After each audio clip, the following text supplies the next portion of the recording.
नमस्कार, 22 के महासमर में आपका स्वागत है। मैं हूं कुंदन जम्यार। आज आपको दिखाएंगे कैसे सीएम योगी के एक प्लान से विपक्ष की उड़ गई है नींद। नमस्कार, मैं हूं राहुल राजपूत। वही बताएंगे कि क्या एक बार फिर 22 के महासमर में कमाल करेगी अखिलेश और शिवपाल की जोड़ी। साथ ही बात करेंगे ओम प्रकाश राजभर की, जिनके लिए ओवैसी गले की फांस बन गए हैं। लेकिन सबसे पहले बात सीएम योगी के फ्री वाईफाई ऐलान की।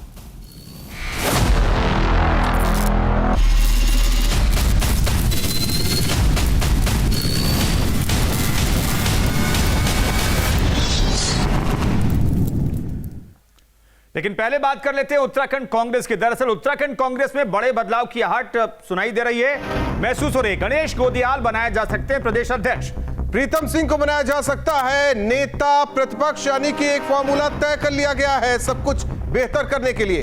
हरीश रावत को चुनाव संचालन समिति का अध्यक्ष बनाया जा सकता है। इसी पर करीब करीब महीने भर हो गए मंथन करते हुए। कार्यकारी अध्यक्ष बनाए जाने के पक्ष में नहीं है हरीश रावत। सुरेंद्र ढसील हमारे साथ जुड़ चुके हैं सहयोगी। सुरेंद्र, फॉर्मूला तय, सारे नेता मान जाएंगे या अभी भी कलह बरकरार?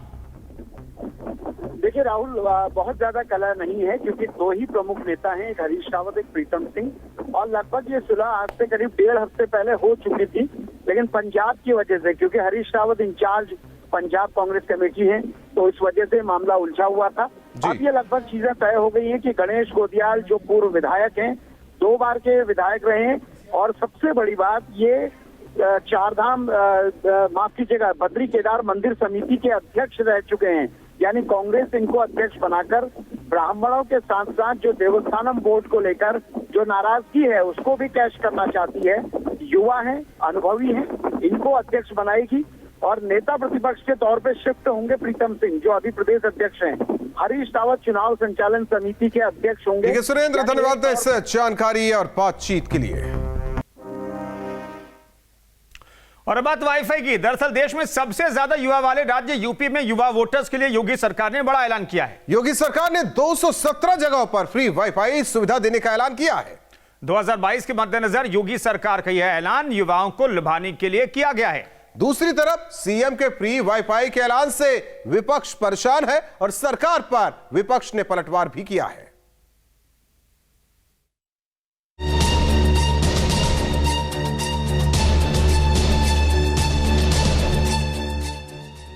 इस दौर में हर युवा के हाथ में स्मार्टफोन रहता है और इस स्मार्टफोन को इंटरनेट की रफ्तार देने का प्लान योगी सरकार ने बना दिया है, जिसके तहत सरकार 17 नगर निगम वाले शहरों सहित कुल 217 जगह में मुफ्त वाईफाई की सुविधा उपलब्ध कराने जा रही है। बड़े शहरों में 2 पर और छोटे शहरों में 1 जगह पर मुफ्त वाईफाई की सुविधा दी जाएगी, जिससे 2.5 से 3 करोड़ लोगों को फायदा होगा। सरकार के ऐलान के मुताबिक लखनऊ, कानपुर, आगरा, अलीगढ़, वाराणसी, प्रयागराज, झांसी, बरेली, सहारनपुर, मुरादाबाद, गोरखपुर, अयोध्या, मेरठ, शाहजहांपुर, गाजियाबाद, मथुरा, वृंदावन और फिरोजाबाद नगर निगम वाले शहरों के अलावा 200 नगर पालिका परिषद वाले शहरों में फ्री वाईफाई सुविधा दी जाएगी। अब इन शहरों में बस स्टैंड, रेलवे स्टेशन, तहसील, कचहरी, ब्लॉक और रजिस्ट्रार कार्यालय के आसपास लोग मुफ्त वाईफाई का आनंद उठा सकते हैं। उसी के तहत यह है कि युवाओं को वाईफाई फ्री मिलना चाहिए, जिससे कि जो आज की पढ़ाई है, आज के जो कार्यक्रम है, वो मेरे ख्याल से इंटरनेट पे बहुत प्रभावित है। इसलिए बहुत से लोग जो इंटरनेट नहीं खरीद सकते, वो इंटरनेट की फ्री सुविधा मिलने से अब रोजगार बढ़ेगा। उधर योगी सरकार के इस बड़े चुनावी दांव पर एसपी और कांग्रेस ने पलटवार करने में जरा भी देर नहीं लगाई। एसपी ने इसे लेट लतीफ फैसला बताया तो कांग्रेस ने चुनावी प्रोपेगेंडा। ये तो आपके संकल्प पत्र में था कि आप लैपटॉप देंगे, आप वाईफाई देंगे, शहरों में वाईफाई लगाएंगे। कब किया? 4.5 साल तो बीत गए। अब तो आप चुनाव में जा रहे हैं, अब तो जनता आपको दौड़ाएगी, आप कुछ भी बोल लीजिए। तो इन लोगों ने अब नया एक प्रोपेगेंडा लाया है कि वाईफाई केवल मार्केटिंग है, होर्डिंग है, बैनर है, इसके अलावा इस सरकार में कुछ नहीं मिलना है। राजनीतिक पहलुओं से देखें तो फ्री वाईफाई वाले इन 17 जिलों में कुल 125 विधानसभा सीटें आती हैं, जिनमें बीजेपी ने कुल 103 सीटों पर जीत हासिल की थी, जबकि एसपी को 12, बीएसपी को 4 और कांग्रेस को 3 सीटें मिली थीं। Team news state. तो फ्री वाईफाई का इतिहास आपको बताते हैं। रेलवे ने जनवरी 2016 में मुफ्त वाईफाई की शुरुआत की थी। वाईफाई की शुरुआत मुंबई सेंट्रल रेलवे स्टेशन से हुई थी, जहां पर मुफ्त वाईफाई दी गई थी। तो वाईफाई सेवा जिस तरीके से शुरू की गई, 5 सालों में 6000 रेलवे स्टेशन को मुफ्त वाईफाई से लैस किया गया है, यानी कि यात्रियों को सुविधा दी जाए। दिल्ली में भी कई जगहों पर फ्री वाईफाई की सुविधा मिलती है। तो लखनऊ, कानपुर, आगरा, अलीगढ़, वाराणसी, प्रयागराज, झांसी, बरेली, सहारनपुर, मुरादाबाद, गोरखपुर जैसे कई शहरों में दिया जा रहा है वाईफाई फ्री। तो फ्री वाईफाई से यूथ के बीच मजबूत होगी पकड़। कुंदन, इंटरनेट होगा 2022 में बड़ा चुनावी हथियार, यह माना जा रहा है। इंटरनेट के जरिए प्रचार किया जाएगा और सोशल मीडिया में प्रचार का इससे फायदा भी मिलेगा। वाईफाई से जुड़ेंगे युवा वोटर्स तो साफ तौर पर मोबाइल पर बहुत कुछ देखने को मिल सकता है।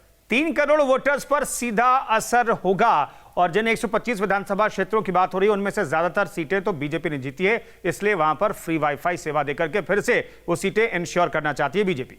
जाहिर तौर पर देखना होगा कि इस फ्री वाईफाई योजना से जो मकसद है सरकार का, कितना फायदेमंद सरकार के लिए या फिर बीजेपी के लिए ये होता है। तो किन किन शहरों में वाईफाई? लखनऊ, कानपुर उन शहरों के लिस्ट में शामिल है। आगरा में भी फ्री वाईफाई दी जाएगी, अलीगढ़ में भी फ्री वाईफाई की सुविधा होगी। तो 17 शहरों में वाराणसी भी शामिल है और 217 जगहों में फ्री वाईफाई। प्रयागराज, महत्वपूर्ण स्थान झांसी, बुंदेलखंड का इलाका, इसके अलावा सहारनपुर, पश्चिमी इलाका, मुरादाबाद, ये मंडल की बात की जा रही है। और गोरखपुर फ्री वाईफाई की सुविधा। अयोध्या में भी फ्री वाईफाई की सुविधा युवाओं को दी जाएगी। बिल्कुल, तो बड़े जो शहर हैं वहां पर प्लान है 2 जगहों पर फ्री वाईफाई दी जाएगी। जो छोटे शहर हैं जहां पर नगर निगम है, वहां पर एक जगह पर फ्री वाईफाई की सुविधा लोगों तक पहुंचाएगी योगी सरकार। समाजवादी पार्टी से गठबंधन की आस में बैठे पीएसपीएल अध्यक्ष शिवपाल यादव को अखिलेश यादव की ओर से अच्छे संकेत मिले हैं। पूर्व सीएम अखिलेश यादव ने छोटे दलों से गठबंधन की बात दोहराई और इस बार शिवपाल को साथ लेकर चलने की बात भी कही है। बता दें कि जब से शिवपाल एसपी से अलग हुए, तब से लेकर शिवपाल और अखिलेश की पार्टी की बुरी तरह हार हुई। लेकिन जब पहली बार दोनों ने इटावा में मिलकर चुनाव लड़ा, तो 24 में से 18 जिला पंचायत सदस्य जितवाकर जिला पंचायत अध्यक्ष की कुर्सी पर भी कब्जा किया। इसलिए दोनों को समझ आ गया कि अलग अलग चुनाव लड़ने का कोई फायदा नहीं है।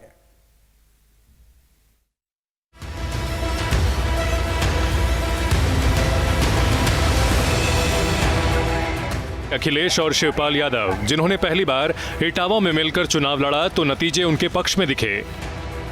जबकि लोकसभा और विधानसभा चुनाव में यादव परिवार के इस गढ़ में बीजेपी ने कब्जा जमा लिया था। इस जीत के बाद दोनों को शायद इस बात का एहसास हो चुका है कि साथ लड़ेंगे तो ही कामयाब होंगे। यही वजह है कि उन्नाव पहुंचे अखिलेश यादव ने पीएसपीएल के साथ गठबंधन के संकेत दिए हैं। समाजवादी पार्टी ने कई मौकों पर साफ किया है कि बड़े दलों से गठबंधन समाजवादी पार्टी का नहीं होगा। छोटे दलों को साथ लेकर के समाजवादी पार्टी आगे बढ़ेगी। मैं उनका भी दल है तो उन्हें भी साथ समाजवादी पार्टी ने कहा है कि उनको भी लेके चलेगा दल। शिवपाल यादव भी एसपी के साथ ही मिलकर चुनाव लड़ने की चाहत रखते हैं और गाजियाबाद में उन्होंने इशारों में ही जताया कि वो अखिलेश यादव के साथ जाने के लिए तैयार हैं। हमको छोटे दल से बड़े दल से भी हमारा प्रयास है, छोटे दल से भी हमारा, बड़े दल से भी प्रयास है। हालांकि चाचा भतीजे के बीच की दूरियां पिछले काफी वक्त से घटी हैं, मगर खत्म नहीं हुई हैं। ऐसे में इन दोनों के साथ होने की संभावनाएं ज्यादा हैं। Team news state, Lucknow. तो विधानसभा चुनाव से पहले अखिलेश शिवपाल की चलेगी जोड़ी, ये एक अहम सवाल है। दरअसल इटावा चुनाव से सीखा है दोनों ने सबक, क्योंकि जिला पंचायत अध्यक्षों की कुर्सी पर काबिज हुए हैं कई समाजवादी पार्टी के नेता। साथ लड़ने के लिए दोनों तरफ से अलग होने के बाद से नुकसान ही हुआ है, दोनों को समझ में आ गई ये बात। हो सकता है कि सीटों पर पेच फंस सकता है, जिसे निकालने की कोशिश दोनों बड़े नेता करेंगे। इस मसले पर बातचीत करने के लिए अविनाश हमारे साथ जुड़ रहे हैं। अविनाश, जल्दी से बता दीजिए कि क्या, चलिए अविनाश से संपर्क नहीं हो पाया, उनसे बातचीत करने की कोशिश करेंगे। फिलहाल अगर हम देखें, जब से दोनों चाचा भतीजा अलग हुए हैं, चाचे ने अलग पार्टी बना ली है, तब से दोनों पार्टियों को नुकसान ही हुआ है। साथ आएंगे तो फायदा हो सकता है। इटावा के नतीजे, जिला पंचायत अध्यक्ष का जो चुनाव हुआ, एक तरीके से अध्यक्ष की कुर्सी पर दोनों पार्टियों ने कब्जा जमा लिया, तो इससे दोनों पार्टियों ने सबक सीखा है। तो कुल 0.3% वोट मिले थे पीएसपीएल को। और साल 2016 में पार्टी यानी कि समाजवादी पार्टी और परिवार में जिस तरीके से टूट थी, अलग पार्टी बनाते हैं शिवपाल यादव। तब से अगर देखें तो नुकसान ही हुआ है, दोनों को नुकसान हुआ, न सिर्फ अखिलेश यादव को नुकसान हुआ है बल्कि पीएसपीएल को भी नुकसान हुआ है। अविनाश हमारे साथ जुड़े हैं। सहयोगी अविनाश, अखिलेश को शिवपाल और शिवपाल को अखिलेश, यानी कि चाचा को भतीजे, भतीजे को चाचा पसंद है।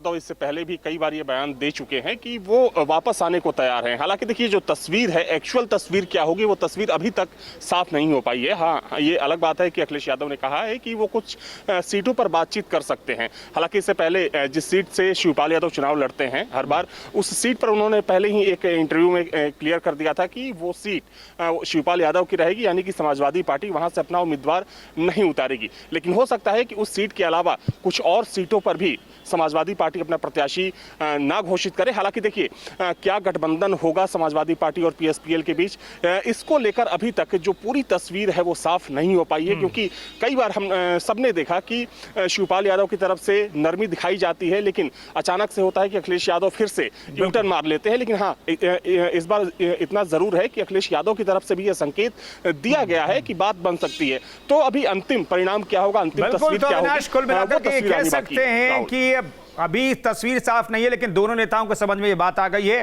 कि अलग अलग चुनाव लड़े तो कोई फायदा नहीं है, साथ आकर के ही फायदा हो सकता है। शुक्रिया अविनाश इस खबर पर जानकारी देने के लिए। 22 के महासमर में सरकार को घेरने के लिए सभी सियासी दल जुटे हुए हैं। इसी कड़ी में वाराणसी में ओम प्रकाश राजभर ने महंगाई के खिलाफ धरना दिया है, और लेकिन वहां भी ओवैसी का मुद्दा राजभर का पीछा नहीं छोड़ा।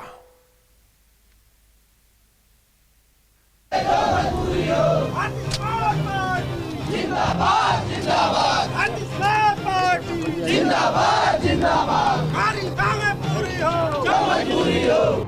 अपनी सियासी ताकत को बढ़ाने के मकसद से ओम प्रकाश राजभर ने ओवैसी का साथ तो लिया, मगर उनका पासा उल्टा पड़ गया। क्योंकि सुहेलदेव के नाम पर वोट हासिल करने वाले राजभर ने जब ओवैसी के साथ जोड़ी बनाई तो ओवैसी उस सालार मसूद गाजी की दरगाह पर पहुंच गए, जिसे महाराजा सुहेलदेव ने युद्ध में हराकर मार डाला था। जिसके बाद राजभर के अपने ही उनसे खफा हो गए। लेकिन अब भी ओम प्रकाश राजभर को उससे फर्क नहीं पड़ा, वो उल्टे ही इस सवाल के जवाब पर बीजेपी पर ही सवाल दागने लगे।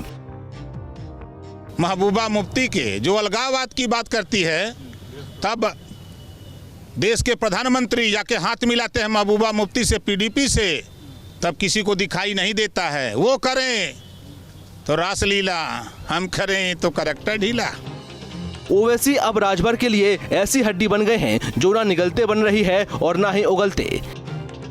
यही वजह है कि ओवैसी को लेकर पूछे गए सवालों पर राजभर इधर उधर की बातें करने लगते हैं। कहा जा रहा है कि सलार गाजी के यहाँ चादर चढ़ाने के बाद ओवैसी से आपके संबंध कुछ खराब हो गए हैं। देखिए, हम धरना दे रहे हैं महंगाई पर, उस पे बात करिए। हम भ्रष्टाचार पे दे रहे हैं। हम देश में जो देश की सरकार की तानाशाही है, थाने पर पिछड़े दलित पीटे जा रहे हैं, सबसे ज्यादा मुकदमा इनके ऊपर लादा जा रहा है, इसके लिए यहाँ आए हैं। ये लोडरों की बात ना किया करिए। यहाँ लोडरों की बात करना है तो आऊँगा लेकर के 50,000, उस दिन पूछिएगा तब बताऊँगा।